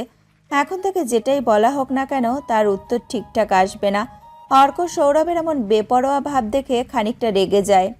যেখানে একে একে সব বন্ধুরা খুন হচ্ছে, কখন কার কি হয়ে যায় সেটা বলা মুশকিল হয়ে পড়েছে, সেখানে সৌরভ এমন ভাবে শান্ত হয়ে বসে আছে যেন কিছু হয়নি। অর্কর এই বিষয়টা একটু সন্দেহকর মনে হলো। অর্ক ভাবছে, সৌরভ এতটা নর্মাল ভাবেই বসে আছে, তার মানে কি সৌরভ আগে থেকে জানতো এমন কিছু হবে? তাছাড়া পার্টির দিনও সৌরভ তেমন কোনো প্রতিক্রিয়া দেখায়নি, তার মানে ও কি আগে থেকে কিছু জানতো? অর্ক আপন মনে সৌরভের কথা ভাবতে লাগলো। এই সৌরভের সাথে অর্কর ভালো বন্ধুত্ব আছে। সৌরভ কোনোদিন তাদের ঠকাবে এমনটা হতেই পারে না। কিন্তু এই সৌরভ এতটা শান্ত কি করে আছে? অর্ক কিছু সময় বসে থাকতেই কখন যে অর্কর চোখ লেগে গেছে অর্ক বলতে পারবে না। অর্ক সাধারণত এমন কোনো দিন হয়নি। অর্ক অন্য সবার মতো হুটহাট করে ঘুমিয়ে পড়ে না, কিন্তু এই প্রথম অর্ক সৌরভের রুমে এসে বসে থাকতে থাকতে ঘুমিয়ে পড়ে। অর্ক বেশ কিছু সময় ঘুমিয়ে থাকার পর আচমকা অর্কর ঘুম ভেঙে যায়। অর্কর ঘুম ভেঙে যেতেই অর্ক হকচকিয়ে উঠল। অর্ক চোখ মেলে তাকাতেই দেখতে পায় তার হাত পা বাঁধা অবস্থায় আছে, আর সে একটা চেয়ারে বসে আছে। অর্ক এই দৃশ্যটা দেখে ভয়ে থরথর করে কাঁপতে লাগলো। এমন কিছু হঠাৎ করে হয়ে যাবে সেটা অর্ক ভাবতেই পারেনি। তাছাড়া অর্ক তো সৌরভের রুমে ছিল, সেখান থেকে সোজা এখানে চলে আসলো কেমন করে? কিছুই বুঝতে পারছে না অর্ক। অর্ক এদিক ওদিক তাকাতেই এই অন্ধকার রুমের মধ্যে আলো জ্বলে উঠল। আলো আসতেই অর্ক দেখতে পায় সৌরভ ও তার পাশের চেয়ারে ঠিক এমনভাবেই বাধা পড়ে আছে। অর্ক সৌরভকে দেখে চিৎকার করার চেষ্টা করলো, কিন্তু মুখ বাধা থাকায় সে চিৎকার করতে পারল না। সৌরভও সেম অবস্থায় আছে। দুজন ভাবছে এখানে তাদের বন্দি করে কেন নিয়ে আসা হয়েছে, কি করেছে তারা। কিছু সময় এইভাবেই বসে থাকলো দুজন। মিনিট 10 পর হঠাৎ করে তাদের মধ্যে একটা বুড়ো লোক চলে এলো। এই বুড়ো লোকটাকে দেখে সৌরভ আর অর্ক দুইজন আটকে উঠল। এই বুড়ো তো সেই পার্টিতে আসা বুড়োটা, তার মানে রাজের সন্দেহটা একদম ঠিক। বুড়ো লোকটার সাথে আরো বেশ কিছু কালো পোশাক পরা লোক আছে। বুড়ো লোকটাকে দেখার পর সৌরভ আর অর্ক বুঝতে পারলো যে তাদের আর বেঁচে ফিরতে হবে না। বুড়ো লোকটা তাদের সামনে এসে বসতেই লোক দুটো সৌরভ আর অর্কর মুখের উপরে থাকা বাঁধন খুলে দিল। বাঁধন খুলতেই অর্ক বুড়ো লোকটার উদ্দেশ্যে বলতে লাগলো, কি চাই আপনার? আপনি কেন আমাদের পেছনে পড়ে আছেন? আমাদের এক এক করে কেন মারছেন? কি করছে আমরা আপনার? দেখুন, আমাদের ছেড়ে দিন। আমরা আপনাকে অনেক টাকা দিব, যা চাইবেন তাই দিব। বিশ্বাস করুন। বিশ্বাস? বিশ্বাস করব? আর তোদের? আচ্ছা চল, করলাম বিশ্বাস। আপনার নাম কি? আপনি কেন আমাদের এখানে নিয়ে এসেছেন বলুন প্লিজ। আমার নামটা তো অবশ্যই জানতে পারবি, তবে এখন না। আমি তোদের এখানে এনেছি, আমার একটা জিনিস চাই। কি জিনিস বলুন না। আপনি যা চাইবেন তাই দিব। দয়া করে আমাদের কোনো ক্ষতি করবেন না, আমাদের ছেড়ে দিন। ছেড়ে দেব তখনই যখন তোরা আমার এই ইচ্ছেটা পূরণ করতে পারবি, তার আগে নয়। বলুন না কি চাই আপনার, আদেশ করুন না শুধু। এমন একটা ইঞ্জেকশন চাই যেটা আমার শরীরে দিলে আবার যুবক হয়ে যাব। আমার ওই ইঞ্জেকশনটাই চাই। মানে এমন ইঞ্জেকশন আমরা কোথায় পাবো? এমন কোনো ইঞ্জেকশন নেই, কিন্তু যুবক থেকে বৃদ্ধ করার ইঞ্জেকশন আছে। শেষ করার উপায় আছে, শুরু করার নেই। বিশ্বাস করুন, এটা এমনই একটা ইঞ্জেকশন, এটা দিয়ে তো আপনি যে কাউকে বুড়ো করতে পারবেন, কিন্তু যুবক করা যাবে না। তাই তাহলে আমায় ওই বুড়ো করার ইঞ্জেকশনটা দে, আমার ওটাই লাগবে। এই তুই চটে গেছিস নাকি? ওই ইঞ্জেকশন কোথায় পাবো আমরা? ওটা তো রাজীব নিয়ে এসেছিল একবার, ওর কাছে আসে, যাকে তুই অনেক আগেই মেরে দিয়েছিস। হ্যাঁ সেটাই তো। আমি তাহলে তোদের সাথে বেকার কথা বলছি কেন? আমি তো জানি সব কিছু, শুধু শুধু তোদের ধরে নিয়ে এলাম কেন? সেটাই তো বলছি, আমরা এসব জানি না। আমাদের ছেড়ে দে তুই, তুই যা চাইবি তাই দিব। আমাদের সব সম্পত্তি তোকে দিয়ে দিব। প্লিজ আমাদের খুন করিস না। বাঁচতে চাস? বাঁচতে চাই আমরা। আমিও তো যুবক হতে চাই, সব ইচ্ছে তো আর পূরণ হবে না। তোদের কি সেই ছেলেটার কথা মনে আছে, যাকে তোরা এভাবে বেঁধে রেখে জোর করে ইঞ্জেকশন দিয়ে যুবক থেকে বুড়ো বানিয়েছিস? সঞ্জয়ের কথাটা শুনে অর্ক ও সৌরভ দুজনে চমকে উঠল। সঞ্জয়ের কথাটা শুনে অর্ক ও সৌরভের সেই সঞ্জয়ের কথা মনে পড়ে গেল, যেই সঞ্জয় তাদের বন্ধু ছিল। তবে তারা সবাই সেই সঞ্জয়ের বন্ধুত্বতার সুযোগ নিয়ে ওর সব কিছু কেড়ে নেওয়ার পাশাপাশি ওকে বুড়ো বানিয়ে সকলের উপহাসের পাত্র বানিয়েছে। অর্ক, সৌরভ সহ বাকি সব বন্ধুরাও এইসবের সাথে যুক্ত ছিল। আর পুলিশের রিপোর্ট নকল সঞ্জয় বানিয়ে একটা মৃত লোককে সঞ্জয় বলে চালিয়ে দিয়ে এই বুড়ো সঞ্জয়ের অস্তিত্বটা এই দুনিয়া থেকে চিরতরে মুছে ফেলেছে তারা। তার মানে তাদের সব বন্ধুদের খুন এমনি এমনি হয়নি, সবকিছু এই বুড়ো লোকটা প্রতিশোধ নিতে করেছে। অর্ক, সৌরভ একসাথে তাদের সামনে দাঁড়িয়ে থাকা লোকটিকে উদ্দেশ্য করে কৌতূহলী কণ্ঠে বলে উঠল, কে তুই? সত্যি করে বল, কি তোর পরিচয়? আমার পরিচয় জানার ভীষণ ইচ্ছে না তোদের? দেখ তো, আমায় চিনতে পারিস নাকি? সঞ্জয় কথাটা বলতেই নিজের মুখের ওপরে থাকা চাদরটা সরিয়ে ফেলল। সঞ্জয়ের বৃদ্ধ কুৎসিত চেহারাটা দেখে অর্ক, সৌরভ দুজন চমকে উঠল ভীষণ। তারা এতদিন এটাই ভেবেছে যে সঞ্জয় হয়তো এই কষ্টটা সহ্য করতে না পেরে আত্মহত্যা করে নিয়েছে। আর আত্মহত্যা করাটাই স্বাভাবিক, কারণ এত সুন্দর একটা তরুণ যুবক, যাকে একটিবার দেখার জন্য হাজার জন মেয়ে প্রতিদিন ব্যাকুল হয়ে অপেক্ষা করত, সেই ছেলেটিকে যখন এতটা কুৎসিত করা হয়, তখন তার বেঁচে থাকার কোনো মানে হয় না। এই কারণেই প্রত্যেকে সঞ্জয়ের কথা নিজেদের মন থেকে মুছে ফেলেছিল। কিন্তু আজ সেই সঞ্জয় এমন করে ফিরে আসবে সেটা তারা কল্পনাও করতে পারেনি। সঞ্জয়কে দেখে অর্ক, সৌরভ সঞ্জয়ের দিকে তাকিয়ে মলিন কণ্ঠে বলতে লাগলো, আমাদের ক্ষমা করে দে সঞ্জয়, আমরা অনেক বড় পাপ করেছি। আমাদের উচিত হয়নি এমন কাজটা করাটা। আমাদের ক্ষমা করে দে প্লিজ। সঞ্জয়, মানুষ মানেই তো ভুল। আমরা ভুল করেছি, আমাদের ক্ষমা ভিক্ষা দে। ক্ষমা চাইছিস তোরা? আসলে কি তোদের ক্ষমা করা যায়? আমার জীবনটাকে নরক বানিয়ে দিয়েছিস তোরা। তোদেরকে আমি কেন, ওই বিধাতাও ক্ষমা করবে না। সঞ্জয়, আমাদের মেরে ফেললে কি তুই ঠিক হয়ে যাবি বল? না আগের মতো কিছু হবে? কিছুই তো হবে না। তাই আমাদের ক্ষমা করে দে। আমরা অর্কর কথার মাঝে সঞ্জয় চরম বিরক্তি নিয়ে চিৎকার করে বলে উঠল, শার্ট আপ, একদম চুপ। কোনো কথা তোরা বলবি না। তোদের ওই মুখ থেকে একটা কথা শুনলে আমার কষ্ট হয়। সঞ্জয়, আমরা নিজেদের কাজের জন্য লজ্জিত, আমাদের ক্ষমা ভিক্ষা দে। আমার জীবন থেকে খুশি কেড়ে নিয়েছিস তোরা। আমার জীবন থেকে ভালোবাসার মানুষকে কেড়ে নিয়েছিস তোরা। আমার সুখ, শান্তি সব কিছু কেড়ে নিয়ে ক্ষমা চাইছিস। লজ্জা করছে না তোদের? বস, আপনি শুধু আদেশ করুন, ওদের এই পৃথিবীতে থাকার আর কোনো অধিকার নেই। আদেশ করুন বস। ওয়েট, ওদের তো আমি এত সহজেই মৃত্যু দেব না। ওদেরও ঠিক ততটাই কষ্ট পেতে হবে যতটা কষ্ট আমি ভোগ করেছি। সঞ্জয় নিজের চোখ দিয়ে গার্ডদের ইশারা করলো। সঞ্জয়ের চোখের ইশারায় গার্ড বুঝে গেল তাদের কি করতে হবে। হ্যাঁ, তারা ঠিক তাই করলো। সঞ্জয়, সৌরভ আর অর্কর দিকে তাকিয়ে তাচ্ছিল্যকর হেসে বলতে লাগলো, রাজীব, নীরব, রাজুরানা আমার আসল পরিচয় জানতে চেয়েছিল। অনেক কান্না করেছে, তবে জানতে পারিনি। ওদের আমার পরিচয়টা এই জন্যই দিয়েছি, যাতে করে তোরা ওপরে গিয়ে ওদেরকে সবটা জানিয়ে দিতে পারিস। Happy journey, bye bye. Sanjay কথাটা বলতে অর্ক আর সৌরভকে রুমের মধ্যে একা ছেড়ে দিয়ে চলে যেতে লাগলো রুম থেকে। সঞ্জয় চলে যেতে নিতেই অর্ক, সৌরভ চিৎকার করে সঞ্জয়কে উদ্দেশ্য করে বলতে লাগলো, সঞ্জয়, আমাদের ক্ষমা করে দে, আমাদের ছেড়ে দে প্লিজ। আমাদের ক্ষমা করে দে বন্ধু, আমরা তোর কাছে ক্ষমা। অর্ক কথাটা বলে শেষ করার পূর্বেই অর্ক আর সৌরভের পায়ের নিচে আগুন জ্বলতে শুরু করলো। একটু একটু করে পুড়িয়ে দিচ্ছে সঞ্জয়, অর্ক আর সৌরভের পা।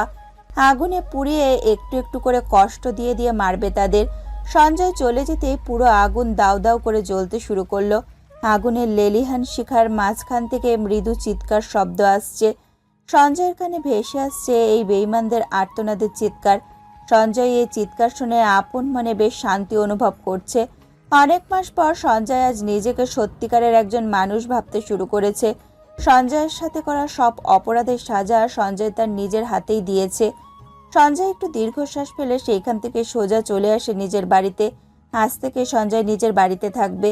সঞ্জয় বাড়ি আসতেই দেখতে পায় দীপিকা বসে বসে অপেক্ষা করছে সঞ্জয় ফিরে আসার। সঞ্জয়কে দেখতে পেতেই দীপিকা সঞ্জয়ের দিকে এগিয়ে গেল। সঞ্জয়ের সামনে এসে দাঁড়িয়ে সঞ্জয়কে উদ্দেশ্য করে বলল সে। সেই যে গিয়েছো আর বাড়ি ফেরার নাম নেই। কোথায় গিয়েছিলে তুমি? সত্যি করে বলো আমায়। আরে পাগলির কথা শোনো, আমি একটা কাজে গেছিলাম, কাজটা শেষ করতে করতে একটু লেট হয়ে গেছে। কি এমন কাজ করতে গিয়েছো তুমি? এতটা সময় কি কারণে লাগলো? আর তোমার হাত এমন লাল হয়ে আছে কেন? কি হয়েছে এই হাতে? কিচ্ছু হয়নি, একটু আগুনের আঁচ লেগেছে। আমি আজকে একটা বিশেষ কাজ করতে গেছিলাম জানো। আজ আমি খুব শান্তি পাচ্ছি। নিজের হাতে আমি সব অপরাধীদের সাজা দিয়েছি। বলো কি, সবগুলোকে মারতে পেরেছো তুমি? কোনো ঝামেলা হয়নি তো? না, কোনো ঝামেলা হয়নি। আর ঝামেলা হবে কেন? ওরা তো নির্দোষ ছিল না কেউ। আমার মতো না জানি কত শত লোকের সাথে ওরা এমন করেছে। ওদের এই কর্মের সাজা পেতেই হতো। একদম ঠিক করেছো। আমি সব সময় তোমার পাশে আছি। তুমি কখনো ভুলছিলে না। সব ঠিক আছে। এবার এদিকে আসো, দাও ঔষধ লাগিয়ে দেই, সব ঠিক হয়ে যাবে। আরে তুমি অযথা চিন্তা করছো, আমার কিচ্ছু হয়নি। এই সামান্য আঘাত এমনি সেরে যাবে। এমনি এমনি কিছু সারবে না। তুমি হাতটা দেবে কিনা বলো, নাকি আমি জোর করব? তুমি না আর বদলালে না। এ নাও, যা ইচ্ছে হয় করো। সঞ্জয় দীপিকার দিকে হাত বাড়িয়ে দিতেই দীপিকা সঞ্জয়ের হাতের ক্ষতটার মাঝে ঔষধ লাগিয়ে দিতে লাগলো। পরম আবেশে আলতো করে সঞ্জয়ের হাতের ঔষধ দিয়ে চলেছে দীপিকা। সঞ্জয় এক দৃষ্টিতে নিজের প্রিয়তমার দিকে তাকিয়ে আছে। এই একটা মানুষকে সঞ্জয় যতই দেখে অবাক হয়ে যায়। সঞ্জয় বুঝে উঠতে পারে না একটা মানুষ এতটা ভালো কি করে হতে পারে। খারাপ সময় অপরিচিত মুখের থেকে বেশি পরিচিত মুখগুলো বদলে যায়। আজ যেন দীপিকাকে দেখে সঞ্জয় সেই ভাবনাকে বদলে ফেলতে পেরেছে। সত্যি তো এটাই। যে মানুষগুলো মন থেকে ভালোবাসে তারা কখনোই বদলে যায় না, বরং খারাপ সময়টাই ঢাল হয়ে পাশে থাকে।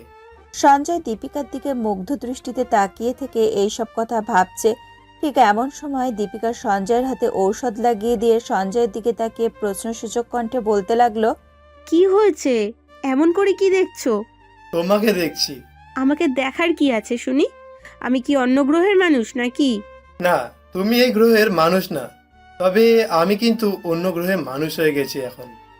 এমন কুশ্রীত দেখতে আমি, কিন্তু তুমি আমার কাছে ভীষণ স্পেশাল, একদম আমার মনের মতো। কথাটা বলার সাথে সাথেই দীপিকা সঞ্জয়ের ঠোঁটে আঙুল দিয়ে চুপ করিয়ে দিল আর বলল, চুপ! ওসব বাজে কথা প্লিজ বলো না। তুমি আমার শরীরে, আমার মনে, আমার অঙ্গ প্রত্যঙ্গ সব জায়গায় আছো। তোমার কষ্টে আমিও যে কষ্ট পাই সঞ্জয়। আর আমি আবার কখন তোমার মনের মতন ছিলাম না বলো তো? আমি সব সময় তোমার মনের মতন হয়েই থাকতে চাই। আচ্ছা দীপু, তোমার কি ঘৃণা করে না এই এই যে আমি কুশ্রীত একটা লোক আমার পাশে থাকতে তোমার বিরক্ত লাগছে না? সঞ্জয়ের কথাটা শুনে দীপিকা ভীষণ কষ্ট পেল। দীপিকা সঞ্জয়কে বারবার করে বলেছে এসব কথা না বলতে, কারণ দীপিকা এসব সহ্য করতে পারে না। তবুও সঞ্জয় এসব কথাই বলবে। দীপিকা সঞ্জয়কে উদ্দেশ্য করে খানিকটা রেগে গিয়ে বলতে লাগলো, তোমায় আমি বারবার বারণ করেছি এইসব কথা বলবে না। আমি তোমার রূপ দেখে নয়, এই মনটাকে ভালোবাসি। আর ভালোবাসার অপর নাম হলো সব সময় পাশে থাকা। আমি তোমার পাশে সব সময় আছি আর থাকবো। বাড়ি যাবে কখন? আমার কোনো বাড়ি নেই। আমি সারাটা জীবন তোমার কাছেই থাকতে চাই, তোমার পাশে থাকবো। আর কখনো আমায় নিজে থেকে দূরে যাওয়ার কথা বলবে না। দীপু, পাগলামি করে না, একটু বোঝার চেষ্টা করো। আমি আর তুমি এক না। আমার পাশে তুমি থাকলে লোকে তোমায় নিয়ে উপহাস করবে। লোকের কথায় কান দেওয়ার মতন সময় আমার হাতে নেই, বুঝলে? আমার শুধুমাত্র তোমাকে চাই আর তোমাকেই চাই। দীপু, তুমি আমার কথাটা বোঝার চেষ্টা করো। সঞ্জয় কথাটা বলা শেষ করার পূর্বেই দীপিকা দুম করে সঞ্জয়কে জড়িয়ে ধরল। সঞ্জয় আর কি করবে? এতবার করে বোঝানোর পরেও যখন দীপিকা সঞ্জয়ের কাছেই থাকতে চাইছে, সঞ্জয়কে নিজের ভালোবাসা দিয়ে আগলে রাখতে চাইছে, তখন আর সঞ্জয় বাধা দিতে পারে না। এখন দীপিকাকে বাধা দেওয়াটা চরম ভুল হবে। সঞ্জয় ও দীপিকাকে নিজের বুকের সাথে জড়িয়ে নিল। প্রিয় ভালোবাসার মানুষটিকে বুকের সাথে লেপ্টে জড়িয়ে নিয়ে সঞ্জয় আর নিজের চোখের জল ধরে রাখতে পারল না। এই চোখের জলের পেছনে কোনো কষ্ট নেই, আর না আছে কোনো দুঃখ। এই চোখের জলটা সুখের। প্রিয়জনকে নিজের কাছে পাবার আনন্দে এই চোখে জল এসেছে। সঞ্জয় তো এটাই চেয়েছিল, তাকে যে ভালোবাসবে সে তার রূপ দেখে নয়, বরং মনকে ভালোবাসবে। আর দীপিকার সেই নারী যার কাছে সঞ্জয় গুরুত্বপূর্ণ, আর কিছু নয়। বিকেলের দিকে সঞ্জয়কে জোর করে দীপিকা ডক্টরের কাছে নিয়ে যায়। আমি শেষ চেষ্টা করে দেখতাম, তুমি যদি আবার আগের মতন ঠিক হয়ে যাও তাহলে আবার সবকিছু আগের মতন হয়ে যাবে। সঞ্জয় জানে সে আর ঠিক হবে না, কিন্তু দীপিকার জেদের কাছে সঞ্জয় শেষমেশ পরাস্ত হলো। দীপিকা সঞ্জয়কে বিশ্বের বিখ্যাত একজন ডক্টরের কাছে নিয়ে যেতে ডক্টর সঞ্জয়কে কিছু টেস্ট করিয়ে নিল। টেস্টের পর ডক্টর সঞ্জয়কে আর দীপিকাকে উদ্দেশ্য করে বলল, দেখুন, আমাদের সব রকম পরীক্ষা করা শেষ। যদিও আমাদের বিশ্বাস করতে কষ্ট হচ্ছে যে এমন কিছু কখনো হতে পারে, তবে ডক্টর, এটা তো একটা ইনজেকশনের কারণে হয়েছে, তাই না? এখন ওই ইনজেকশনটার প্রতিক্রিয়া বন্ধ করে দেওয়ার মতন কি কিছুই নেই? দেখুন মিস দীপিকা, সকল কিছুর অ্যান্টিডোজ আছে, তবে এমন কিছু জিনিস আছে যেটার কোনো অ্যান্টিডোজ নেই। আর সঞ্জয়ের শরীরে যেটা দেওয়া হয়েছে ওটার কোনো অ্যান্টিডোজ নেই। তবে কি সঞ্জয় আর কখনো ওর আগের জীবন ফিরে পাবে না? সারা জীবন ধরে এমন একটা লাইফ লিড করতে হবে? দেখুন, আপনাদের মিথ্যা আশা আমি দিতে চাই না। কথাটা কষ্টকর হলেও সত্যি যে সঞ্চয়ের আবার সেই আগের মতো জীবন ফিরে পাওয়াটা অনেক কষ্টকর। না পাওয়ার চান্স 99%। তবে এখন কি করা যায় ডক্টর? আমি সঞ্জয়ের সুস্থতা চাই, এমন অস্বাভাবিক জীবন থেকে ওকে স্বাভাবিক জীবনে ফিরিয়ে আনতে চাই আমি। প্লিজ আমায় হেল্প করুন, প্লিজ। জি, আমরাও সেটাই চাইছি। দেখুন, সব কিছুর মধ্যে একটা বড় জিনিস সব থেকে বেশি কাজ করে, আর সেটা হলো বিধাতার কাছে মিনতি। আপনি প্রার্থনা করুন, বাকিটা বিধাতার ইচ্ছে। সঞ্জয় জানতো ডক্টর এমন কিছুই বলবে, আর ডক্টরের কথায় দীপিকা কষ্ট পাবে। তাই সঞ্জয় বারবার দীপিকাকে বারণ করছিল ডক্টরের কাছে না আসার জন্য, কিন্তু দীপিকা তো সঞ্জয়ের কোনো কথাই শোনে না। জোর করে সঞ্জয়কে এখানে নিয়ে এলো আর নিজের মন খারাপ করলো। সঞ্জয়ের দীপিকা ডক্টরের সাথে কিছু সময় কথা বলার পর ডক্টর চেম্বার থেকে বেরিয়ে এলো। ডক্টরের চেম্বার থেকে বেরিয়ে সঞ্জয় দীপিকাকে নিয়ে হাঁটছে। দীপিকা সঞ্জয়ের হাত ধরে আছে। দীপিকার মনটা খারাপ, সাথে সঞ্জয়েরও, তাই দুজনের কেউই কোনো শব্দ করছে না। কিছু দূর হাঁটার পর দীপিকা সঞ্জয়কে উদ্দেশ্য করে বলতে লাগলো, সঞ্জয়, মন খারাপ করে আছো তুমি? না, মন খারাপ কেন করব? তাছাড়াও আমি তো আগে থেকেই জানতাম এমন কিছু হবে, তাই এটা নিয়ে মন খারাপ করার কিচ্ছু নেই। জানো, আমার না কেন যেন মনে হচ্ছে এই সব কথা মিথ্যে। আমার পূর্ণ বিশ্বাস আছে তুমি একটা সময় ঠিক হয়ে যাবে, একদম আগের মতো। আর যদি না হই তখন কি হবে? তখন আর কি, এমন করেই একসাথে সারাটা জীবন চলবো আমরা। শুধু শুধু নিজেকে কষ্ট দিচ্ছ তুমি। আমি জানি আমি আর না আগের মতো হব, আর না তুমি আমার জন্য সকলের কাছে বাহবা পাবে। সবাই তোমাকে ছোট বড় কথা বলবে, উপহাস করবে। তুমি আবার সেই একই কথা বলছো? তোমায় না বারণ করেছি এইসব কথা বলতে, তবুও তুমি বলে যাবে? দীপিকার কথার বিপরীতে সঞ্জয় কোনো কথা বলল না। নিশ্চুপ থেকে দীপিকার সাথে চলতে লাগলো। দীপিকা আর সঞ্জয় চলতে চলতে একটা পার্কের মতো জায়গায় চলে আসে, যেখানটায় অনেক আগে সঞ্জয় আর দীপিকা মিট করত। একসাথে কত সময় কাটিয়েছে তারা এখানে, যা বলে শেষ করা যাবে না। সঞ্জয় একটু পথ এগিয়ে যেতেই দীপিকা সঞ্জয়ের হাত ধরে, ঠিক সঞ্জয়ের আগে যেমনটা করে দীপিকাকে প্রপোজাল দিত, ঠিক তেমন করেই দীপিকা সঞ্জয়ের হাত ধরে সঞ্জয়কে উদ্দেশ্য করে বলতে লাগলো, hey my dream boy, I love you, can you marry me please? দীপিকার কথাটা শুনে আর এমন করে প্রপোজাল দেওয়া দেখে সঞ্জয় পুরো থ হয়ে যায়। সঞ্জয় আশেপাশে তাকিয়ে দেখতে লাগলো, সবাই কৌতূহলী হয়ে সঞ্জয় আর দীপিকার দিকে তাকিয়ে আছে। সঞ্জয় সকলের এমন তাকিয়ে থাকায় লজ্জায় লাল হয়ে গেল, মাথাটা নিচু করে ফেললো। সঞ্জয়কে চুপ থাকতে দেখে দীপিকা আবারও বলতে লাগলো, কি হলো ড্রিম বয়, উত্তর দিচ্ছ না কেন? আমায় কি ভালোবাসো না তুমি? চাও না আমায় বিয়ে করতে? ভালোবাসি তোমায়, নিজের থেকেও বেশি, আর সারা জীবন ধরে তোমায় পাশে চাই। সঞ্জয় কথাটা বলতেই দীপিকাকে নিজের বুকে টেনে নিল। দীপিকা সঞ্জয়ের বুকে এসে সঞ্জয়কে শক্ত করে জড়িয়ে ধরল। পার্কের হাজার হাজার লোক সঞ্জয় আর দীপিকার দিকে তাকিয়ে আছে। তাদের এমন তাকানোতে যেন সঞ্জয় আর দীপিকার কিছুই আসে যায় না। তারা দুজন আজ এক ভিন্ন ভালোবাসার শহরে আছে, আর তারা তাদের ভালোবাসাকে এমন সময় এমনভাবেই রাখতে চায়। সঞ্জয় আর দীপিকার এমন ভালোবাসায় ভরা মুহূর্ত দেখে পার্কে থাকা বেশ কিছু লোক হাততালি দিয়ে তাদের সমর্থন দিল। পার্ক থেকে সঞ্জয় দীপিকাকে নিয়ে সোজা চলে যায় ম্যারেজ সেন্টারে। আজ থেকে সঞ্জয় আর দীপিকার জীবন বিয়ের মতো পবিত্র বন্ধনে আবদ্ধ হবে। সঞ্জয় দীপিকার বিয়ে কমপ্লিট হতেই সঞ্জয় দীপিকাকে নিয়ে চলে আসে তাদের বাড়িতে।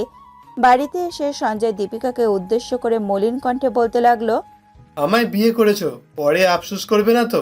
আফসোস তো করবই, তবে বিয়ে করার জন্য নয়। এই জন্য আফসোস করব আরও আগে থেকে কেন আমাদের ভালোবাসাটা শুরু হলো না বলে।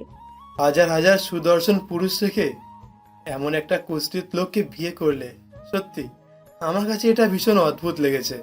আজ তোমার জায়গায় আমি থাকলেও তুমি কি আমায় ছেড়ে চলে যেতে, নাকি পাশে থাকতে না, ভালোবাসা দিতে না? তোমার জন্য আমার তরফ থেকে সব সময় ভালোবাসা থাকলো, কারণ ভালোবাসা এমন একটা শব্দ যার কোনো শেষ নেই। আমার ক্ষেত্রেও একদম তাই। আমি তোমায় ভালোবাসি লোক দেখানো না, আমি মন থেকে ভালোবাসি তোমায়। তাই হাজার বাধা আসলেও আমার তোমাকেই চাই, বুঝলে প্রিয়? অতঃপর আর কি সঞ্জয় আর দীপিকা একে অপরের ভালোবাসায় মিশে গেল। সত্যি ভালোবাসা ভীষণ অদ্ভুত, তাই না? এই শহরে ভালোবাসার দেখা মেলে, তবে সত্যিকারের ভালোবাসার দেখা খুব একটা মেলে না। বর্তমানের ভালোবাসা হলো যোগ্যতা আর রূপ, এই দুয়ের মিশ্রণ। যদি না থাকে যোগ্যতা আর না থাকে রূপ, তবে এই শহরে ভালোবাসা পাওয়া সুদূর। দীপিকা চাইলেই পারত নিজের জীবনটাকে একটু অন্যরকম করে কাটাতে, কিন্তু দীপিকা সেটা করেনি। দীপিকা হাজারটা অপশনের মধ্যে একজনকেই বেছে নিয়েছে, সে হলো তার ভালোবাসা। সঞ্জয় দীপিকাকে নিজের বুকে নিয়ে শান্তি অনুভব করছে। যারা আজ সঞ্জয়ের সাথে এত বড় অন্যায় করেছে, তারা সকলেই নিজের অপরাধের সাজা পেয়েছে। সঞ্জয় নিজের হারানো সব কিছু ফিরে পেয়েছে, তবে একটা জিনিস বাদে, সেটা হলো তার আগের সৌন্দর্য। তবে সেটা নিয়ে যেন তার মধ্যে আর কোনো আফসোস নেই। দীপিকার ভালোবাসায় সে সব কিছু ভুলে গিয়েছে। ভালোবাসা সত্যি মহান। হ্যালো বন্ধুরা, তোমরা তো ভিডিওটা দেখলে, গল্পটা শুনলে, এবং ভিডিও তোমাদের ভালো লাগে বা গল্প তোমাদের ভালো লাগে বলেই ভিডিওতে লাইকও করো, কিন্তু তোমরা কমেন্ট করতে ভুলে যাও। তাই তাড়াতাড়ি যাও, কমেন্টস বক্সে গিয়ে জানিয়ে দাও তোমাদের এই গল্পটা কেমন লাগলো। আর হ্যাঁ, যারা তোমরা একদমই ফার্স্ট টাইম আমাদের চ্যানেলে ভিজিট করেছো, তাদেরকে বলছি অবশ্যই ফিলিংস হার্টবিট চ্যানেলটিকে সাবস্ক্রাইব করে বেল বাটনটিকে অল করে রেখো, কারণ খুব তাড়াতাড়ি আরও একটা সুন্দর গল্প আসতে চলেছে।